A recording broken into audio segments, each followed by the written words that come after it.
आपण आजच्या या सुंदरशा सकाळी आपण देवाच्या पवित्र वचनातनं अ, प्रभू येशूच्या काही महत्वाच्या अ, गोष्टींवरती आपण मनन करणार आहोत. आपण सर्वजण येऊया मार्क शुभवर्तमान याच्या अध्याय 9 कडे. मार्क शुभवर्तमान याचा अध्याय 9. या ठिकाणी अध्याय 9 मध्ये आपण वचन 35 आपण या ठिकाणी वाचत आहोत. त्याने बसून त्या 12 जणांस बोलावून म्हटले, जर कोणी पहिला होऊ इच्छित असेल तर त्याने सर्वात शेवटला व सर्वांचा सेवक झाले पाहिजे. मग त्याने एक बाळक घेऊन त्यांच्यामध्ये ठेवले व त्याला कवटाळून त्यांना तो म्हणाला, जो कोणी माझ्या नावाने अशा बाळांपैकी एकाला स्वीकारतो तो मला स्वीकारतो, व जो कोणी मला स्वीकारतो तो मला नाही, तर ज्याने मला पाठविले त्याला स्वीकारतो. या वाचलेल्या शास्त्र भागामध्ये आम्हाला प्रिय प्रभू येशू ख्रिस्त या ठिकाणी वचन 35 मध्ये एक महत्वाची गोष्ट या ठिकाणी करत आहे. तिथं आपण असं वाचतो, त्याने बसून त्या 12 जणांस बोलावून म्हटले. त्याने बसून. जेव्हा जेव्हा प्रिय प्रभू येशू ख्रिस्त बसून आपल्या शिष्यांना काही सांगत आहे, तो काही अधिकार वाणीने त्यांच्यामध्ये एक महत्वाची गोष्ट, एक महत्वाचा विचार त्यांच्याबरोबर तो या ठिकाणी सांगत आहे. यहुदी लोकांमध्ये त्या दिवसांमध्ये अ, देवाच्या नियमशास्त्राप्रमाणे ज्यावेळेस एखादा गुरु, एखादा अ, अभ्यासक, एखादा शिक्षक ज्याही वेळेस देवाच्या वचनातनं काही महत्वाचे विचार ज्यावेळेस तो सांगत असतो आणि विशेष करून ज्यावेळेस तो बसून सांगतो, त्यामध्ये एक अधिकार वाणी आणि एक विशेष उद्देश प्रिय प्रभू येशू ख्रिस्त ऐकणाऱ्या शिष्यांकरता तो त्या ठिकाणी सांगत असतो. आणि म्हणून आज देखील या सकाळी आपल्या शिष्यांच्या अंतःकरणामध्ये काही गोष्टींकरता मतभेद होत होते. काही गोष्टींकरता चर्चा चालू होती. आणि आपला महान प्रिय प्रभू येशू ख्रिस्त ही जी चर्चा आहे किंवा त्यांचं जे हृदय आहे, त्या हृदयाची परिस्थिती ओळखून तो त्यांना एक महत्वाची गोष्ट समजावून सांगत आहे.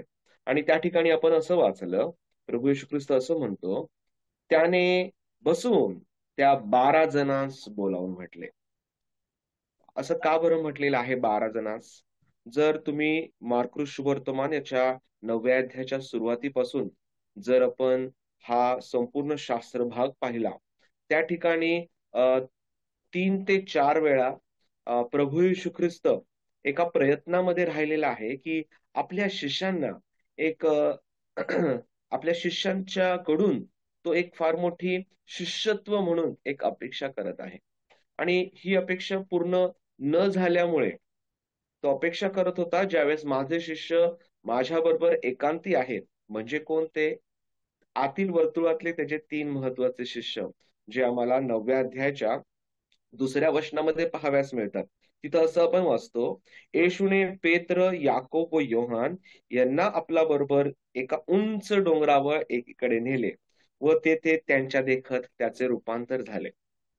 प्रभू येशू ख्रिस्त एक अपेक्षा करत आहे, एक शिष्य म्हणून त्यांच्या हृदयामध्ये प्रभू येशू ख्रिस्ताविषयीचं जे खरं प्रेम आहे, प्रभू येशू ख्रिस्ताची जी सेवा करण्याची त्यांची जी वृत्ती आहे, त्यामध्ये तो एक महत्वाची गोष्ट बदलू इच्छित आहे. आणि तो काय बदलू इच्छित आहे ठाऊक आहे का?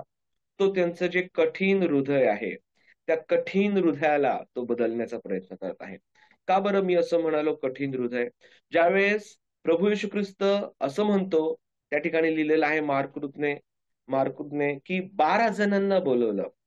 प्रभू येशू ख्रिस्त बऱ्याच वेळेस पुष्कळांना तो बोलवतो, आपल्याकडे बोलवतो. परंतु असं लिहिलेलं आहे, त्यांनी 12 जणांना विशेष बोलवलं. काय असेल बरं ही विशेष गोष्ट, ती तो त्या 12 जणांना सांगू इच्छित होता? चला आजच्या या सकाळी आपण या गोष्टींवरती लक्ष केंद्रित करूया. तिथं प्रभू येशू ख्रिस्ताने एक सुंदरसं उदाहरण त्या ठिकाणी घेतलं. आणि आम्हाला ते वचन 36 मध्ये पाहावयास मिळतं. त्याने एक बाळक त्यांच्यामध्ये ठेवला आणि त्याला कवठाळून तो म्हणाला.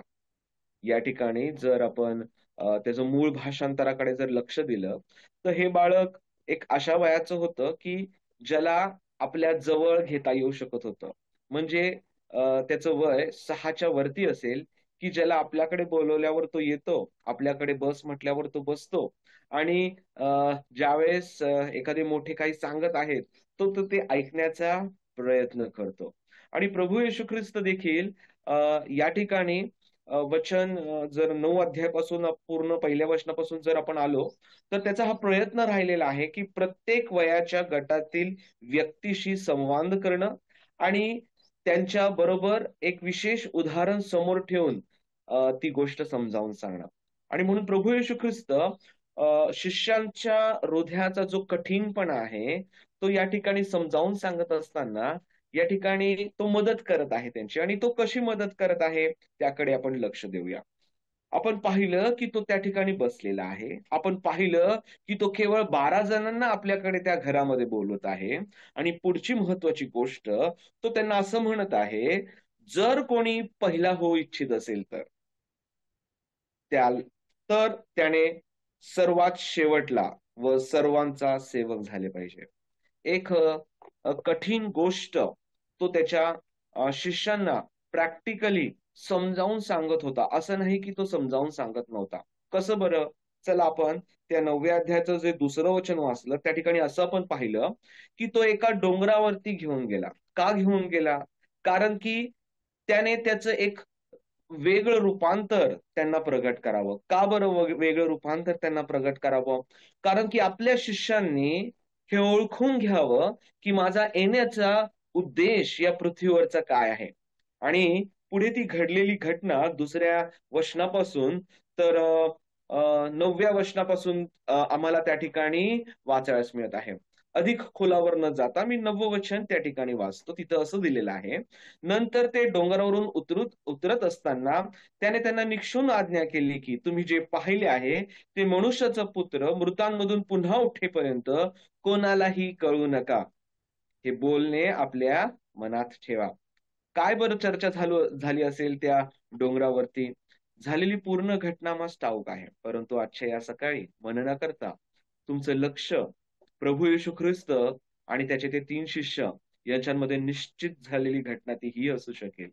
ज्यावेळेस मोशे आणि एलिया यांच्याबरोबर प्रभू येशू ख्रिस्त संवाद साधत होता, ते एक्झॅक्टली काय बोलणं आहे तिथं लिहिलेलं नाहीये. परंतु मी असा विश्वास ठेवतो, येणाऱ्या काळामध्ये प्रभू येशू ख्रिस्त जे वधस्तंभावरती आपल्या मनुष्य जातीवर त्याचं जे प्रेम होतं, ते प्रगट करण्याकरता किंवा ते कशा पद्धतीने त्या ठिकाणी सर्व गोष्टी होणार आहेत, निश्चितरित्या हीच चर्चा त्या ठिकाणी चालू असेल. आणि ही प्रभू येशू ख्रिस्त हे वधस्तंभावरचं एवढं भयंकर मरण सहन करणार आहे आणि ही इतकी इतकी गहन आणि महत्वाची गोष्ट त्या ठिकाणी चालू असताना देखील शिष्यांचं कठीण हृदय काय त्या ठिकाणी बोलत आहे, जर आपण असं वाचलं तर त्या ठिकाणी आम्हास पाहाव्यास मिळत आहे वचन 5 मध्ये. तेव्हा पेत्र येशूला म्हणाला, गुरुजी आपण येथे आहात हे चांगले आहे. तर आम्ही 3 मंडप बनवू, आपणासाठी एक, मोशेसाठी एक व एलियासाठी एक. हे काय आहे? हे एक हृदयाचं असा कठीणपणा आहे, की तारण झाल्यानंतर, उद्धार झाल्यानंतर, प्रभू येशू ख्रिस्ताची प्राथमिक ओळख झाल्यानंतर देखील देवाचं पवित्र शास्त्र वचन वाचल्यानंतर त्या वचनाचा उलगडा होत नाही. प्रभू येशू ख्रिस्त त्यांना अधिक जवळ घेऊन काही महत्वाच्या गोष्टी त्याच्या स्वर्गीय राज्याच्या संदर्भात सांगत आहेत. हे आम्हाला वचन 1 मध्ये 9व्या अध्यायाच्या 1 वचनात वाचल्यावर कळतं, की देवाच्या राज्याचा उद्देश तो त्यांना अधिक जवळ बसून सांगू इच्छित होता. परंतु ते न समजता त्यांचं लक्ष कुठे आहे? आपण तिघांकरता एक मंडप बांधू. पेत्र एक अहिक किंवा दैहिक बुद्धीने आपला एक विचार प्रभू येशू ख्रिस्तासमोर मांडत आहे. परंतु जर तुम्ही त्या ठिकाणी पाहिलं वचन 8 मध्ये, तिथं असं आपण वाचतो, अकस्मात एक वाणी झाली आणि सभोवती कोण आहे हे पाहण्याचा प्रयत्न केला, परंतु कोणतीच वाणी दिसली नाही. ही अदृश्यवाणी पित्याची होती, जी त्यांना म्हणाली, केवळ हा माझा परमप्रिय पुत्र आहे, केवळ याचेच तुम्ही ऐका. पित्याने स्वतःची जी वाणी आहे ती त्या ठिकाणी दर्शन न देता, परंतु ती केवळ पुत्राचीच जणू काही वाणी आहे. पिता त्या ठिकाणी पुत्राचंच गौरव त्या ठिकाणी शिष्यांसमोर त्या ठिकाणी प्रगट करत आहे, की शिष्यांनी हे ओळखावं की केवळ येशूचीच वाणी ऐकली पाहिजे, ना की स्वतःची. परंतु त्यांचा हृदयाचा कठीणपणा आणखीन त्याच शास्त्र भागामध्ये, त्याच अध्यायामध्ये आम्हाला पुढे देखील जाताना पाहावयास मिळतो. तो कशा पद्धतीने आहे, जर वचन 14 मध्ये जर आपण या ठिकाणी वाचलं, तिथं असं दिलेलं आहे, नंतर ते शिष्यांजवळ आले तेव्हा त्यांच्या भोवती लोकसमुदाय आहे व त्यांच्या भोवती शास्त्री वादविवाद करत आहेत असे त्यांना दिसून आले. आणि वचन 15 आणि 16 मध्ये एक अकस्मात धावपळ त्या ठिकाणी झालेली पाहावयास मिळत आहे. ही कोणती धावपळ आहे? हे ते शास्त्री पुरुषी आहेत की जे शिष्य होऊ इच्छितात, त्या गुरुकडनं काहीतरी समजून घेण्याचा प्रयत्न करत आहेत, परंतु ते अजून देखील त्या मसीहाला नीट ओळखत नाहीयेत. जर तुम्हाला स्वर्गाच्या राज्यामध्ये प्रवेश करायचा आहे किंवा तुम्हाला स्वर्गाच्या राज्यात जर मोठं व्हायचं आहे, तर प्रभू येशू ख्रिस्त त्या ठिकाणी समजावून सांगण्याचा प्रयत्न, एक दुसरा प्रयत्न या ठिकाणी करत आहे. आणि कोणता हा दुसरा प्रयत्न आहे? त्या ठिकाणी वचन 19 नंतर एक घटना घडली. त्या ठिकाणी जो वादविवाद चाललेला आहे, त्या वादविवादामध्ये एक कुटुंब त्या ठिकाणी एंट्री करत आहे, त्या ठिकाणी प्रवेश करत आहे. आणि त्या ठिकाणी एक पिता आहे आणि जो आपल्या मुलाकरता जो त्या ठिकाणी वारंवार एका त्रासांमुळे, असं त्या ठिकाणी आपण पाहतो वचन 20 मध्ये, की त्याने त्याच्याकडे आणले तेव्हा त्या आत्म्याने येशूला पाहताच मुलाला मुलाला पिळून टाकले आणि तो जमिनीवर पडून तोंडाला फेस आणून तो लोळू लागला. तेव्हा त्याने त्याच्या बाप तेव्हा त्याने त्याच्या बापाला विचारले, ह्याला असे होऊन किती काळ लोटला आहे? त्या ठिकाणी शिष्यांकडनं एक गोष्ट घडली नाही. कोणती गोष्ट घडली नाही? शिष्यांना जर अगोदरच्या अध्यायामध्ये आपण बघितलं, तर अधिकार दिला होता तो कशाकरता? भूते काढण्याचा किंवा देवाचं स्वर्गीय राज्याचं वतनाविषयी सांगण्याचा. आणि हा अधिकार असताना देखील त्यांना ही गोष्ट त्यांच्या अविश्वासामुळे करता आली नाही. आणि प्रभू येशू ख्रिस्त त्या ठिकाणी ही गोष्ट समजावून सांगत आहे. वचन जर 28 आपण वाचलं, तिथं असं आपण वाचतो, मग तो घरात गेल्यावर त्याच्या शिष्याने त्याला एकांती विचारले, आम्हाला तो का काढता आला नाही? तो त्यास म्हणाला, प्रभू येशू ख्रिस्त त्यास म्हणाला, ही जात प्रार्थने वाचून दुसऱ्या कशानेही निघणार नाही. शिष्यांचं कठीण हृदय असल्यामुळे, ते अविश्वासाचं हृदय असल्यामुळे, ते स्वतःच्याच बुद्धीवर अवलंबून राहणारे त्यांचे जे प्रयत्न आहेत, प्रभू येशू ख्रिस्त त्यांना त्या ठिकाणी दाखवत आहे, समजावत आहे. आणि प्रभू येशू ख्रिस्त हाच सांगण्याचा त्या ठिकाणी प्रयत्न करत आहे, की जो कोणी पहिला होऊ इच्छितो त्याने सर्वात शेवटला. हृदयाची ही अशी स्थिती आहे की स्वतःला जाहीर न करता स्वर्गीय प्रभूला जाहीर करण्याचा हा जो प्रयत्न आहे, तो प्रत्येक बोलण्याच्या द्वारे किंवा करण्याच्या द्वारे. आपण पहिला भाग जो पाहिला त्या डोंगरावरती बोलण्याच्या द्वारे, आणि दुसरा जो शास्त्र भाग दुसऱ्या ठिकाणी जे आपण उदाहरण पाहिलं, की ते त्या शिष्य तो पिता त्या शिष्यांकडे तो घेऊन गेला, परंतु शिष्यांना त्या परिस्थितीमध्ये त्यांना मदत करता आली नाही. आणि म्हणून तो निराश झाला. आणि तो पिता प्रभू येशू ख्रिस्ताकडे येऊन म्हणतो, बघा आपल्या शिष्यांना हे काढता आली नाही. ही अशी साक्ष, आपल्या शिष्यांविषयीची साक्ष पुत्र प्रभू येशू ख्रिस्ताला ऐकून दुःख नसेल वाटलं का हो? निश्चितरित्या दुःख वाटलं असेल. आज आमच्याविषयी आमचे प्रियजन काय साक्ष देतात हे अत्यंत महत्वाचं आहे. प्रभूची ही मोठी इच्छा आहे, मागणी आहे. माझ्या शिष्यांनी स्वर्गाच्या राज्याचं कार्य चालू ठेवलेलं असताना सगळ्यात पहिलं व्हायची इच्छा जर आहे, तर शेवटलं होणं म्हणजे काय आहे? या ठिकाणी आपण दुसऱ्या कृतीतनं आपण पाहतो, उदाहरणातनं पाहतो. प्रभू येशू ख्रिस्त त्या शिष्यांना समजावून सांगत आहे. प्रभू येशू ख्रिस्तने निश्चितरित्या त्या ठिकाणी त्याला बरं केलं, तो जो रोगाने पीडित होता तो. परंतु प्रभू येशू ख्रिस्त असं म्हटला, विश्वास ठेवल्या वाचून विश्वासा वाचून काहीही अशक्य नाही. असं होऊ शकतं. आणि त्या पित्याला आणि त्या शिष्यांना आणि त्या जमावाला प्रभू येशू ख्रिस्ताने आपल्या त्या वागणुकीतनं हे दाखवून दिलं.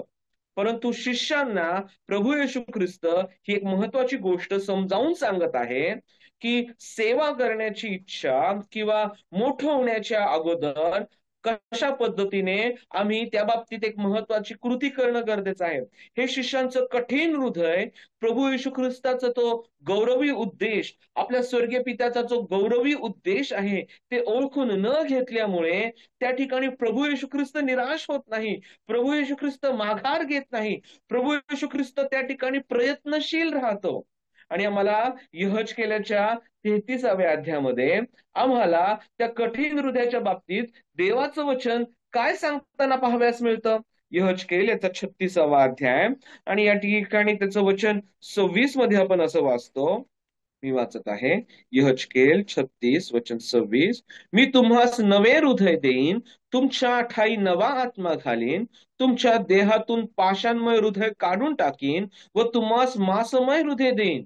मी तुमच्या ठाई माझा आत्मा घालीन. किती सुंदर आहे हे. प्रभू येशू ख्रिस्त आपल्या शिष्यांचं ते कठीण हृदय फोडण्याकरता त्यांना एकांती घेऊन गेला. तो त्यांना मदत करत आहे, पिता मदत करत आहे, परंतु तरी देखील शिष्य समजत नाहीयेत. एक दुसरं उदाहरण त्यांच्या समोर आलं, ते देखील त्यांना अविश्वासामुळे करता आलं नाही. मग तिसरा प्रयत्न देखील प्रभू येशू ख्रिस्ताने केला. प्रभू येशू ख्रिस्त त्यांना एका खोलीमध्ये घेऊन जात आहे आणि त्या ठिकाणी त्या मार्क शुभवर्तमानाच्या 9व्या अध्यायामध्ये वचन 30 पासून पुढे आपण जर वाचलं, तो त्यांना समजावून सांगत आहे की येणाऱ्या दिवसांमध्ये मला मरण आहे. वचन 30 मध्ये जर आपण असं वाचलं, कारण 31 मध्ये, कारण तो आपल्या शिष्यांना शिकवित होता, तो त्यांना असे सांगत होता की मनुष्याचा पुत्र माणसाच्या हाती दिले जाणार आहे. आणि वचन 32 मध्ये आपण काय वाचतो माहितीये का? एकदमच वेगळी गोष्ट. बघा तिथं असं लिहिलेलं आहे, या बोलण्याचा अर्थ त्यांना समजला नाही व त्याला विचारण्यास ते भ्याले. काय आहे ही परिस्थिती? आपल्या गुरुबरोबर राहून इतकी जवळीकता साधून देखील आपल्या प्रभू येशू ख्रिस्ताला ते का ओळखू शकत नाहीये? का त्यांचं हृदय हे अशा पद्धतीने आहे? परंतु तरी देखील आमचा महान प्रिय प्रभू येशू ख्रिस्त एका प्रयत्नामध्ये आहे.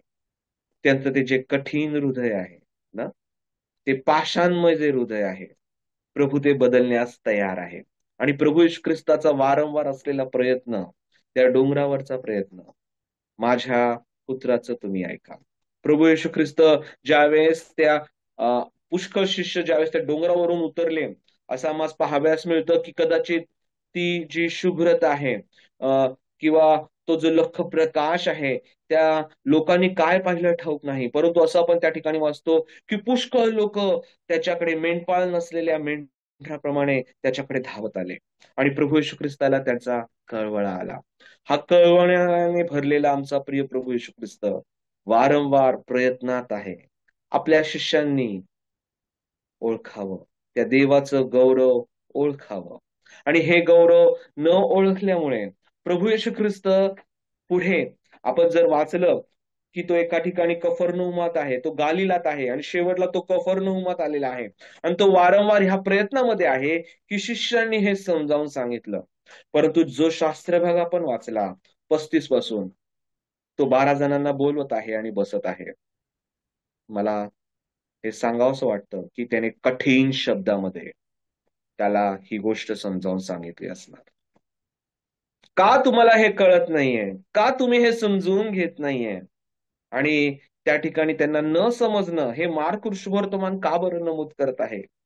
कारण की मार्क या ठिकाणी हे जे कन्व्हर्सेशन आहे किंवा ही जी गोष्ट आहे, निश्चितरित्या कोणाकडनं तरी ऐकून त्याला ती समजलेली आहे. आणि म्हणून तो त्या ठिकाणी असं उल्लेख करत आहे की शिष्यांना हे समजलं नाही.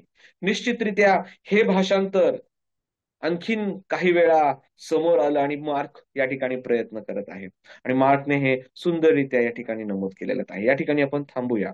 या ठिकाणी थांबत असताना आज आपण आपलं हृदय आमचं जाणणाऱ्या प्रभू येशू ख्रिस्ताकडे येऊया. तो म्हणतो की त्या ठिकाणी तुम्ही प्रयत्नामध्ये त्या ठिकाणी राहा.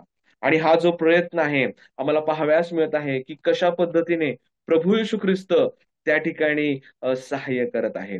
प्रभू येशू ख्रिस्त कोणत्या पद्धतीने त्या ठिकाणी एक महत्त्वाचं पाऊल उचलून पुढे येत आहे. आपण त्या ठिकाणी थांबूया आणि आपण प्रभू येशू जवळ मागूया. प्रभू येशू, मी माझं हृदय कठीण ठेवल्यामुळे, कदाचित मी माझ्या अंतःकरणामध्ये मोठं होण्याचीच इच्छा किंवा त्या प्रयत्नामध्ये राहिल्यामुळे माझं बोलणं, माझं करणं कदाचित पिता स्वीकारत नाहीये. माझा पुत्र स्वीकारत नाहीये. आणि ते न स्वीकारल्यामुळे ती जी सेवा आहे, प्रभूची इच्छा आहे, की मी माझं अविश्वासाचं हृदय काढून टाकावं आणि मी माझं हृदय त्या स्वर्गीय पित्याच्या इच्छेनुसार बदलावं. जेणेकरून प्रभू येशू ख्रिस्त आमचं हृदय बदलण्यास तो तयार होईल. आपण आपल्या अंतःकरणामध्ये प्रभू येशूला म्हणूया, "प्रभू येशू, माझं हृदय बदल." प्रभू येशूने त्या बाळकास जवळ घेतलं. बाळकास जवळ घेऊन ते उदाहरण एका उदाहरणासह प्रभू येशूने समजवण्याचा प्रयत्न केला. आज अशाच प्रकारे बऱ्याच वेळा समजवण्याचा हा प्रयत्न केला जातो. आपण हे समजण्यास प्रभू तुमचं आणि माझं सहाय्य